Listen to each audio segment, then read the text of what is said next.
Hello friends, welcome back to my channel. இன்றைக்கி நம்ம English லிட்ரேச்சரில் ரொம்ப முக்கியமான ஷேக்ஸ்பியர் ட்ராஜடி மேக்பெத்தை ஈஸியாக நம்ம பார்க்க போகிறோம். இந்த video BA English, MA English, BEd ஸ்டூடெண்ட்ஸுக்கு எக்ஸாம் பாயிண்ட் ஆஃப் வியூவில் ரொம்ப யூஸ்ஃபுல்லாக இருக்கும். நம்ம ஸ்டோரி மட்டும் பார்க்க போகிறதில்ல, ஒவ்வொரு கேரக்டர் என்ன யோசிக்கிறாங்க, என்ன நடக்குது, ஏன் நடக்குதுன்னு புரிஞ்சுக்க போகிறோம். So let's begin. மேக்பெத் பற்றி பார்ப்போம். இது ஒரு tragic play written around 1606, set in Scotland. இதோட தீம் என்னலான்னா ambition, guilt, fate and power. William Shakespeare இவர் தான் இந்த ட்ராஜடி எழுதினார். He is English playwright, poet and actor. இவர் எங்கே பிறந்தாருன்னா ஸ்டான்ஃபோர்ட் அப்பான் ஏவன், இங்கிலாண்டில் பிறந்தார். He wrote 39 plays, 154 sonnets and several poems. இவர் எதுக்கு ஃபேமஸ்னா ட்ராஜடிஸ்க்கு, காமெடிஸ்க்கு அண்ட் ஹிஸ்டாரிக்கல் பிளேஸ்க்கெல்லாம் ரொம்ப ஃபேமஸ். இவர் தான் one of the greatest writers in English literature. இவரோட ஃபேமஸ் ஒர்க்ஸ் என்னலான்னா Macbeth, Hamlet, Romeo and Juliet, Othello, King Lear, Julius Caesar. இப்போ நம்ம மேக்பெத்தோட கேரக்டர்ஸ் பார்ப்போம். மேக்பெத்தோட கேரக்டர்ஸில் ஃபஸ்ட்டு வர்றது மேக்பெத். மேக்பெத் தான் இந்த main protagonist of the play. இந்த பிளேயோட மெயின் கேரக்டரே மேக்பெத் தான். இவர் ஒரு பிரேவான, லாயலான ஸ்காட்டிஷ் சோல்ஜர். செகண்ட் வர்றது லேடி மேக்பெத். லேடி மேக்பெத் மேக்பெத்தோட ஒய்ஃப். இவங்க ரொம்ப ஆம்பிஷியஸான விமன். இவங்க தான் மேக்பெத்தை மேனிப்புலேட் பண்ணுவாங்க ரொம்பவே. Third king Duncan. King Duncan எப்படின்னா ஒரு good and noble king of Scotland. அவர் மேக்பெத்தை ரொம்ப நம்புவார். ஃபோர்த் வர்றது பேங்கோ. பேங்கோ யாருன்னா மேக்பெத்தோட ஒரு லாயல் ஃப்ரெண்ட் அண்ட் அவர் ஒரு சோல்ஜருமே கூட, பிரேவான ஒரு சோல்ஜர். அடுத்து ஃபிஃப்த் வர்றது மேக்டஃப். மேக்டஃப் ஒரு ஸ்காட்டிஷோட நோபல் மேன் அண்ட் மேக்பெத்தோட எனிமி. அதுக்கப்புறமா வர்றது மால்கம். மால்கம் யாருன்னா கிங் டங்கன் இருக்காருல்ல, அவரோட மூத்த பையன்தான் மால்கம். அப்புறமா த்ரீ விச்சஸ். இவங்க மிஸ்டீரியஸ் சூப்பர் நேச்சுரல் கேரக்டர்ஸ். இவங்க தான் மேக்பெத்தோட ஃபியூச்சரை ப்ரெடிக்ட் பண்ணி சொல்லுவாங்க மேக்பெத் கிட்ட. லாஸ்ட்ல வர்றது ஃபிளியான்ஸ். ஃபிளியான்ஸ் யாருன்னா பேங்கோ. பேங்கோனா மேக்பெத்தோட ஒரு ஃப்ரெண்ட் இருக்காங்கல்ல, அவங்களோட சன்னு தான் ஃபிளியான்ஸ். மேக்பெத் ஸ்டோரி ஸ்காட்லாண்டில் நடக்குது. அந்த காலத்தில் ஸ்காட்லாண்டை கிங் டங்கன் ஆட்சி பண்ணிட்டு இருந்தார். டங்கன் ஒரு நல்ல கிங். அவர் ஜஸ்டிஸும் கைண்ட்னஸும் முக்கியம்னு நம்புகிற ஒரு ஆள். அவரோட கிங்டமில் கொஞ்சம் நோபல்ஸ் எல்லாம் இருந்தாங்க. அவங்கள ரொம்ப முக்கியமான 2 பேர் யாருன்னா மேக்பெத் அண்ட் பேங்கோ. மேக்பெத் பற்றி முதல்ல தெரிஞ்சுக்க வேண்டிய விஷயம் என்னன்னா, அவர் ஒரு வில்லனாக ஸ்டோரியை ஸ்டார்ட் ஆகலை. ஷேக்ஸ்பியர் அவரை ஒரு பிரேவ் சோல்ஜராக தான் இதில் இன்ட்ரடியூஸ் பண்ணுறாரு. ஸ்காட்லாண்ட் கண்ட்ரிக்கு லாயலாக ஃபைட் பண்ணுற ஒரு ஜெனரல் தான் மேக்பெத். பேட்டில்னா முதல் வரிசையில் நின்று ஃபைட் பண்ணுற அளவுக்கு ரொம்ப கரேஜியஸான பர்சன். அதனால் கிங் டங்கனுக்கு மேக்பெத் மேலே ரொம்ப நம்பிக்கை இருக்குது. ஸ்டோரி ஆரம்பிக்கும் போதே ஸ்காட்லாண்டில் ஒரு பெரிய வார் நடந்துட்டுருக்கு. நார்வே ஆர்மி ஸ்காட்லாண்ட் மேலே அட்டாக் பண்ணுது. அது மட்டும் இல்லாமல் ஸ்காட்லாண்டுக்குள்ளே இருந்த சில நோபல்ஸும் கிங்கை பிட்ரே பண்ணுறாங்க. இந்த சிச்சுவேஷனில் ஸ்காட்லாண்டுக்கு டேஞ்சர் அதிகமாகுது. ஆனால் பேட்டிலில் மேக்பெத் எக்ஸ்ட்ராடினரியாக கரேஜியஸாக காட்டுறாரு. ஷேக்ஸ்பியர் அவர் ஆர்டினரி சோல்ஜராக காட்டலை. எனிமியை பயம் இல்லாமல் அட்டாக் பண்ணி ஸ்காட்லாண்டுக்கு விக்டரி வாங்கி கொடுக்குறாரு. பேட்டில் முடிஞ்ச பிறகு ஒரு கேப்டன் கிங் டங்கன் கிட்ட நடந்த எல்லா விஷயத்தையுமே சொல்கிறாரு. கேப்டன் சொல்லும்போது ஒரு லைன் ரிப்பீட்டடாக வருது, மேக்பெத் ஃபியர்லெஸ் வாரியர் அப்படிங்கிறது. எனிமி எவ்வளோ ஸ்ட்ராங்காக இருந்தாலும் பின்வாங்க மாட்டார் அவர். இந்த சீன் மூலமாக ஷேக்ஸ்பியர் ஆடியன்ஸ் கிட்ட ஒரு இம்ப்ரெஷன் கிரியேட் பண்ணுறாரு. அதாவது என்னன்னா மேக்பெத் ஒரு ஹீரோ அப்படிங்கிற ஒரு இதை கிரியேட் பண்ணுறாரு. கிங் டங்கன் ரொம்ப சந்தோஷப்படுறாரு. ஆனால் அதே நேரத்தில் அவருக்கு ஒரு ஷாக்கிங் நியூஸ் வருது. அது என்னன்னா தேன் ஆஃப் கவுடர்னு ஒரு நோபல் நார்வே கூட சேர்ந்து ஸ்காட்லாண்டை பிட்ரே பண்ணிட்டான். டங்கன் உடனே அவனோட டைட்டில் எடுத்து பனிஷ்மெண்ட் கொடுக்க ஆர்டர் பண்ணுறாரு. அந்த டைட்டிலை மேக்பத்துக்கு கொடுக்க டிசைட் பண்ணுறாரு. அது வந்து ரொம்ப பெரிய டைட்டில், தேன் ஆஃப் கவுடர்ங்கிறது. இது நடக்கும்போது வேற ஒரு இடத்துல 3 விச்சஸ் மீட் பண்ணுறாங்க. இந்த வார் முடிச்சுட்டு இருக்கும்போது மேக்பத்தையும் மேக்பத்தோட ஃப்ரெண்டையுமே ஒரு 3 விச்சஸ் வந்து மீட் பண்ணுறாங்க. இந்த விச்சஸ் நார்மல் கேரக்டர்ஸ் கிடையாது. ஷேக்ஸ்பியர் இவங்களை எப்படி இன்ட்ரடியூஸ் பண்ணுறாருன்னா, ஒரு மிஸ்டீரியஸாக ஒரு விதத்தில் வந்து இன்ட்ரடியூஸ் பண்ணுறாரு. மழை, இடி, மின்னல் இருக்கிற டார்க் அட்மாஸ்ஃபியரில் தான் இவங்க வருவாங்க. அதனால ஆடியன்ஸ்க்கு முதல் சீன்ல இருந்தே ஒரு பயமும் சஸ்பென்ஸும் கிரியேட் ஆகுது.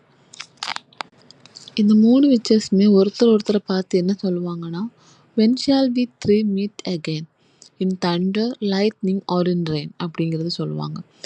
இது ஒரு சிம்பிள் டயலாக் மாதிரி தெரிஞ்சாலும் ஷேக்ஸ்பியர் நமக்கு என்ன சொல்ல வராருன்னா, இந்த விச்சஸ் வர இடம் எல்லாமே பீஸ் இருக்காது, கன்ஃபியூஷன், டேஞ்சர், டிஸ்ட்ரக்ஷன் தான் இருக்கும் அப்படிங்கிறத சொல்கிறாரு. அப்புறம் அவங்க ஒரு முக்கியமான லைன் சொல்லுவாங்க. அது என்னன்னா, fair is foul and foul is fair. Fair is foul and foul is fair. இந்த லைன் மேக்பத்தோட ஒரு சென்ட்ரல் ஐடியா.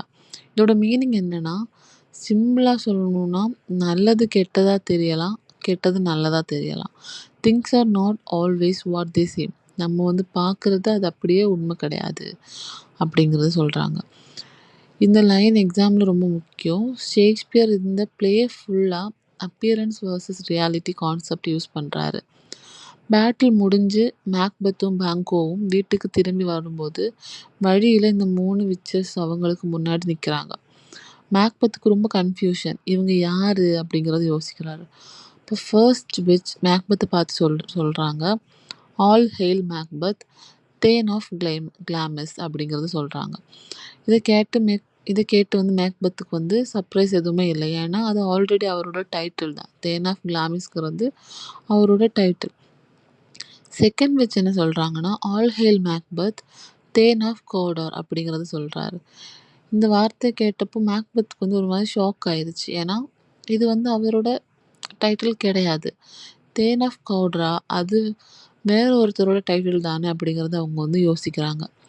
ஆனால் ஆடியன்ஸுக்கு ஆல்ரெடி தெரியும், கிங் டங்கன் அந்த டைட்டிலை மேக்பத்துக்கு கொடுக்க முடிவு பண்ணிட்டார் அப்படிங்கிறது. மேக்பத்துக்கு மட்டும் இன்னும் அந்த நியூஸ் தெரியாது. தேர்ட் விச் என்ன சொல்கிறாங்கன்னா, all Hale Macbeth, that shall P king here after அப்படிங்கிறது சொல்கிறாங்க. இந்த ஒரு சென்டென்ஸ் தான் மேக்பத்தோட லைஃப்பை மொத்தமாக மாற்றுது. மேக்பத் அப்போவே கிங் ஆகணும்னு டிசைட் பண்ணலை. ஆனால் இந்த வார்த்தை அவர் மனசில் ஒரு சின்ன ஆசையை விதைக்குது. நான் ஒரு நாள் கிங் ஆகலாமா அப்படிங்கிறத வந்து அவர் வந்து யோசிக்கிறாரு. பேங்கோ இந்த சீனை அமைதியாக பார்த்துட்டு இருந்தார். அப்போது விச்சஸ் பேங்கோவை பார்த்து சொல்கிறாங்க, நீ கிங் ஆக மாட்ட, ஆனால் உன் டிசெண்டன்ஸ் கிங் ஆவாங்க அப்படின்னு சொல்கிறாங்க. பேங்கோ இது சீரியஸாக எடுத்துக்கல. ஆனால் மேக்பத் மனசுக்குள்ள இந்த ப்ராஃபஸி திரும்ப திரும்ப ஓடிக்கிட்டே இருக்கு. கொஞ்ச நேரத்தில் கிங் டங்கனோட மெசஞ்சர்ஸ் வந்து மேக்பத் கிட்ட சொல்கிறாங்க, congratulations, from today you are the new thane of Cawdor அப்படிங்கிறது சொல்கிறாங்க. இந்த நியூஸை கேட்ட மேக்பத்துக்கு உடனே விச்சர் சொன்ன 2 ப்ராஃபஸியும் கரெக்டாக நடந்துருச்சு அப்படின்னு புரியுது. இப்போ அவரோட மைண்டில் ஒரு பெரிய கொஸ்டின், ஃபர்ஸ்ட் 2 ப்ரெடிக்ஷன் கரெக்ட்னா 3வது நான் கிங் ஆகிறதும் உண்மையா அப்படின்னு அவர் யோசிக்கிறாரு. இந்த கேள்வி தான் மேக்பத் ட்ராஜடியோட ஆரம்பமே. மேக்பத்தும் பேங்கோவும் அந்த 3 விச்சஸ் சொன்ன வார்த்தைகளை யோசிச்சுட்டே பேலஸ்க்கு திரும்பி போகிறாங்க. மேக்பத் வெளியில் அமைதியாக இருந்தாலும் அவரோட மனசுக்குள்ள ஒரு கன்ஃபியூஷன். எப்படி இந்த விச்சஸ்க்கு என்னோட ஃப்யூச்சர் பற்றி இவ்வளோ கரெக்டாக தெரியுது, எப்படி இவங்க கரெக்டாக சொன்னாங்க, நான் தேன் ஆஃப் கவுடர் ஆகுறது கூட எனக்கு தெரியாது, ஆனால் அவங்களுக்கு எப்படி தெரிஞ்சுது, அப்போது நான் ஒரு நாள் கிங்கும் ஆகிருவேனா அப்படின்னு யோசிக்கிறாரு. இந்த கேள்வி தான் மேக்பத்தோட மனசில் முதல் முறையாக பவர் மேலே ஆசையை உருவாக்குது. ஆனால் பேங்கோ கொஞ்சம் டிஃப்ரெண்ட்டாக யோசிக்கிறாரு. அவர் மேக்பத் கிட்ட சொல்கிறாரு, மேக்பத், எல்லா சூப்பர் நேச்சுரல் விஷயத்தையும் உடனே நம்பிடக்கூடாது. சில நேரத்தில் ஈவில் ஃபோர்ஸஸ் நமக்கு சின்ன உண்மையை சொல்லி பெரிய அழிவுக்கு நம்மையே கொண்டு விட்டுரும் அப்படின்னு சொல்கிறாரு. இது ரொம்ப முக்கியமான டயலாக். ஷேக்ஸ்பியர் இங்கே ஆடியன்ஸ்க்கு ஒரு வார்னிங் கொடுக்குறாரு. எல்லா உண்மையும் நமக்கு நல்லது கிடையாது.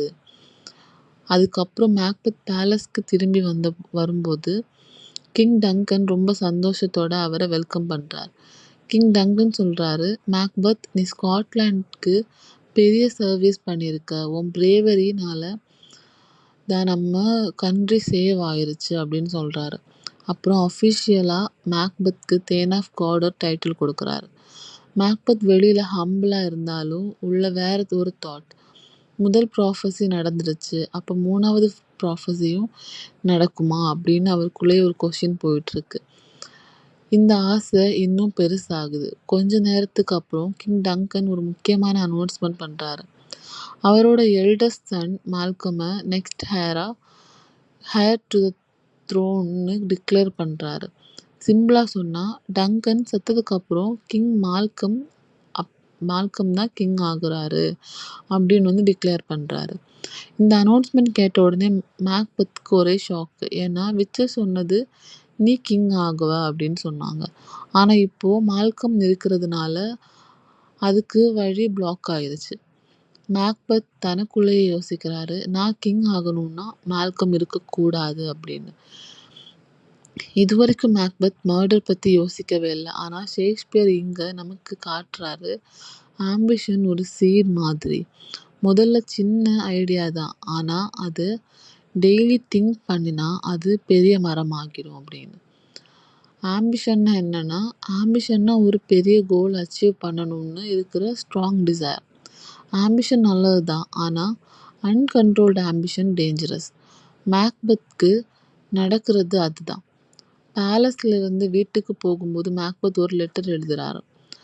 அந்த லெட்டர் அவரோட ஒய்ஃப் லேடி மேக்பெத்துக்கு. லெட்டரில் நடந்த எல்லா விஷயத்தையும் சொல்கிறாரு. நான் 3 விச்சஸை பார்த்தேன். அவங்க சொன்ன 2 ப்ராஃபஸி ஆல்ரெடி நடந்துருச்சு. அவங்க நான் ஒரு நாள் கிங் ஆகிடுவேன்னு சொன்னாங்க. சீன் இப்போ லேடி மேக்பெத் பக்கம் ஷிஃப்ட் ஆகுது. லேடி மேக்பெத் லெட்டரை படிக்க ஆரம்பிக்கிறாங்க. படித்து முடிச்சிட்டதும் அவள் ஃபேஸில் சந்தோஷம் தெரியுது. அவள் யோசிக்கிறா, என் ஹஸ்பண்ட் கிங் ஆகணும்னா இதுதான் ஒரே ஒரு சான்ஸ். ஆனால் உடனே இன்னொரு தாட், மேக்பெத் ரொம்ப நல்லவன், அவருக்கு ஆம்பிஷன் இருக்குது, ஆனால் அதை அச்சீவ் பண்ண தேவையான ரூத்லெஸ்னஸ் இல்லை அப்படின்னு யோசிக்கிறான். இது Shakespeare lady Macbeth character describe பண்ணுற ஒரு முக்கியமான இடம். அவள் ஹஸ்பண்டை நல்லா புரிஞ்சுக்கிறான். மேக்பெத் பிரேவ் சோல்ஜர், ஆனால் இன்னசென்ட். கிங்கை கொலை பண்ணுற அளவுக்கு அவரோட மனசுக்கு இடம் கொடுக்காது அப்படிங்கிறத தெரியப்படுத்துகிறாங்க. அப்போவே ஒரு சர்வன் ஒரு நியூஸ் சொல்கிறாரு, மேடம், இன்னைக்கு நைட் கிங் டங்கன் நம்ம கேஸ்டலுக்கு கெஸ்டாக வரப்போகிறாரு அப்படின்னு. இந்த நியூஸ் கேட்டு லேடி மேக்பெத்துக்கு ஒரு பிளான் தோணுது. அவள் தனக்குள்ளேயே பேசிக்கிறா, டங்கன் இந்த வீட்டுக்குள்ளே வருவார், ஆனால் இந்த வீட்டிலேருந்து வெளியில் உயிரோட போக மாட்டார் அப்படின்னு யோசிக்கிறான். இதுதான் பிளேயோட பிக்கஸ்ட் டேர்னிங் பாயிண்ட். ஏன்னா இந்த நிமிஷம்தான் லேடி மேக்பெத் மர்டர் டிசைட் பண்ணிட்டாங்க. மேக்பெத் இன்னும் யோசிச்சுட்டு இருக்காரு. ஆனால் லேடி மேக்பெத் என்ன பண்ணணும் அப்படிங்கிறத ஆல்ரெடி யோசிச்சு வச்சுட்டாங்க. ஸோ அவங்க என்ன பிளான் பண்ணுறாங்க, அதை எப்படி எக்ஸிக்யூட் பண்ணுறாங்க, அதனால என்னெல்லாம் அவங்க ஃபேஸ் பண்ணுறாங்க, இதெல்லாத்த பற்றியுமே நம்ம பார்ட் 2ல் பார்ப்போம். இந்த வீடியோ ரொம்ப லெங்தியாக போயிட்டுருக்கு. ஸோ நம்ம இதை 2 பார்ட்டாக அப்லோட் பண்ணுறோம்.